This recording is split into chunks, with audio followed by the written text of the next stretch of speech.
कि हिंदू खतरे में है, मुसलमान हमारा विरोध करते हैं। अभी आप देख लीजिए कौन किसका विरोध कर रहा है। जो चोर होगा उसी को चोरी से दिक्कत होगी ना। तो अगर आप जातिवादी नहीं हैं तो आपको घबराने की कोई जरूरत ही नहीं है, ताकि सभी लोग हिंदू हैं। तो आज तो दिख गया कि हाँ, कोई ओबीसी है, कोई एससी है, कोई एसटी है, और उससे किसको दिक्कत है। अगर आपके मन में खोट नहीं है तो आप तो हमारे साथ आके आपको सपोर्ट करना चाहिए कि हाँ, अगले बार से इस देश में कोई रोहित वेमुला नहीं होगा, कोई पायल तड़वी नहीं होगी, कोई दर्शन सोलंकी नहीं होगा, कोई पल्लवी नहीं होगी। आपको तो सपोर्ट करना चाहिए इसका। यूजीसी ने जो गाइडलाइन बनाया है कि यूनिवर्सिटी में जो बच्चों के साथ भेदभाव होते हैं, खास तौर पर ओबीसी एससी एसटी बच्चों के साथ, उसका विरोध होने लगा है। पूरा स्वर्ण समाज इसके लिए गोलबंद हो गया है, चाहे वो मीडिया हो, नेता हो, इन्फ्लुएंसर हो, सभी लोग खुले तौर पर इसका विरोध कर रहे हैं। तो ये मामला क्या है और इसका विरोध क्यों हो रहा है, और ओबीसी और जो बहुजन समाज है उसको इसका समर्थन क्यों करना चाहिए। हमारे साथ राजद की राष्ट्रीय प्रवक्ता प्रियंका भारती जी हैं। ये जो यूजीसी का विरोध हो रहा है, इसको आप कैसे देख रहे हैं? कौन विरोध कर रहे हैं, सबसे पहले आप ये देखिए। हमेशा ये कहा जाता है कि हिंदू खतरे में है, मुसलमान हमारा विरोध करते हैं। अभी आप देख लीजिए कौन किसका विरोध कर रहा है। ये इंक्लूसिव जिस तरीके से ये बिल दिख रहा है और एक्ट जो आया है, तो इसमें आपको देखने को मिलेगा कि एससी एसटी ओबीसी समुदाय जो है, जो मार्जिनलाइज सेक्शंस है, उनको मजबूत करने की, इक्विटी की बात की गई है। इक्विटी से किसको दिक्कत है, इक्वालिटी से किसको दिक्कत है? मुझे जहां तक समझ में आता है, जो चोर होगा उसी को चोरी से दिक्कत होगी ना। तो अगर आप जातिवादी नहीं हैं तो आपको घबराने की कोई जरूरत ही नहीं है। आप जातिवाद नहीं करेंगे तो आपको परेशान होने की जरूरत ही नहीं है।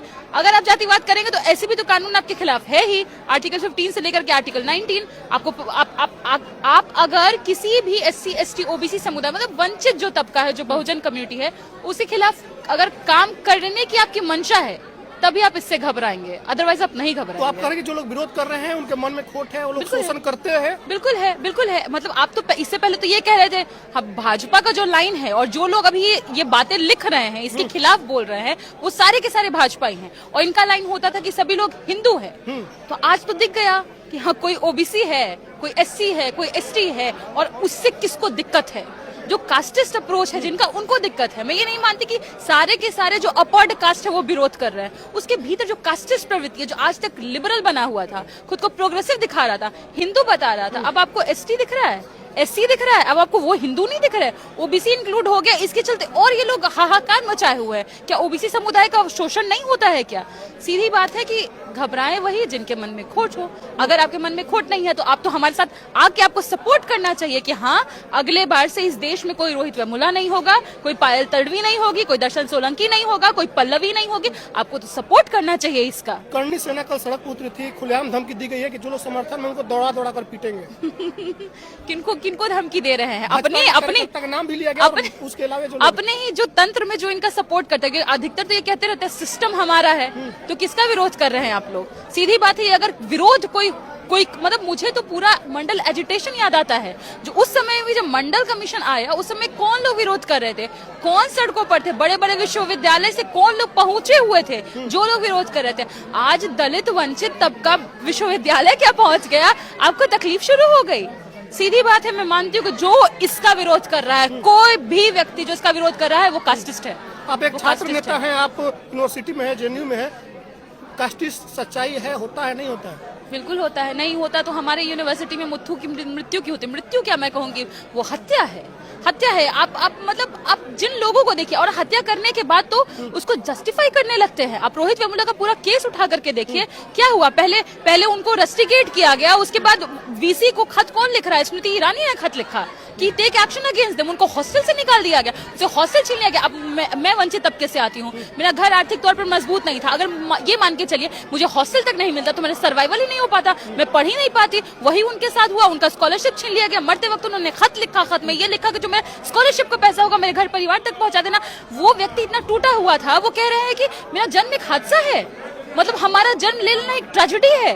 तो मेरा यही मानना है कि जो लोग इसका विरोध कर रहे हैं वो सरासर कट्टर जातिवादी लोग हैं। और इन लोगों को सबसे पहले अपने सामने संविधान उठा के देखना चाहिए, आर्टिकल 15 देखना चाहिए। आप धर्म के आधार पर, जाति के आधार पर भेदभाव किसी के साथ नहीं कर सकते। और अगर आपके मन में भेदभाव करने की इच्छा जागृति हो रही है तो उसको सप्रेस करके रखिए, क्योंकि बहुजन जो कम्युनिटी है, दैट्स मेजॉरिटी कम्युनिटी। आप उनके बच्चों के खिलाफ आप ये सब जो कर रहे हैं, सड़कों पर विरोध प्रदर्शन, तो आपको नहीं नजर आ रहा कि एससी एसटी भी हिंदू है, ओबीसी भी हिंदू है? पहले तो सब हिंदू हुआ करता था।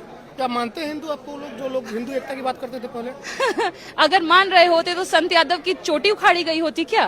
दलित समुदाय से आने वाले जो ढोलक वादक थे उनको मारा पीटा गया होता क्या? मूत्र छीट कर किसी को शुद्धिकरण की गई होती क्या? अगर हमको अपना मान रहे होते, अगर हमको अपना मान रहे होते तो पल्लवी नाम की कितनी छोटी बच्ची है वो, आप उसका पुराना वीडियो देखिए ना, उसके माँ बाप उसको हंसाने की कोशिश कर रहे हैं, मर गई वो, जीवित नहीं है वो। कौन इसके लिए जिम्मेदार है? क्या आपको हमारे चेहरे नहीं दिखते क्या? हमारा दर्द नहीं दिखता क्या? हमारे जो बहुजन तबके का बच्चा है वो पहली बार यूनिवर्सिटी का रास्ता देख पा रहा है, उसके असिस्टेंट प्रोफेसर नहीं है, उसके समुदाय से आने वाले प्रोफेसर नहीं है, एक तो उसको पहले से भी सपोर्ट नहीं मिलता है। पर जो अपर्ड कास्ट के लोग हैं उनके लिए तो एक प्री एग्जिस्ट सिस्टम होता है ना, वो आएंगे तो उनको सपोर्ट करने के लिए लोग हैं। हमारे पास तो कोई होता भी नहीं है, तो ना हमारे पास कल्चरल कैपिटल, ना फाइनेंशियल कैपिटल, ना कास्ट, कुछ भी नहीं है भाई। कुछ कहीं तो जीने दो, कहीं तो सांस लेने दो इन बच्चों को। मेरा यही मानना है कि चाहे पीएचडी का आप देख लीजिए, जो इंटरव्यूज होते हैं, अब यूपीएससी बीपीएससी के इंटरव्यूज में कितने बार हमने ये सुने, ये खबरें आई कि किसी से किस तरीके का क्वेश्चन पूछा जाता है, किसी से कुछ और, किसी से साली का पल्लू का बॉर्डर पूछा जाता है, किसी से कुछ पूछा जाता है, उसके बावजूद नंबर कम दिए जाते हैं कास्ट देख करके। जब कास्ट देख करके आप अट्रॉसिटी हो रही है तो कास्ट देख करके ही तो उसके लिए न्याय भी निकलेगा ना भाई, तो उससे किसको समस्या? बहुत शुक्रिया। तुम्हारे साथ प्रियंका भारती थी जिन्होंने यूजीसी पर अपनी बात रखी है। आप क्या कुछ कहेंगे? प्रतिक्रिया जरूर दीजिएगा। धन्यवाद।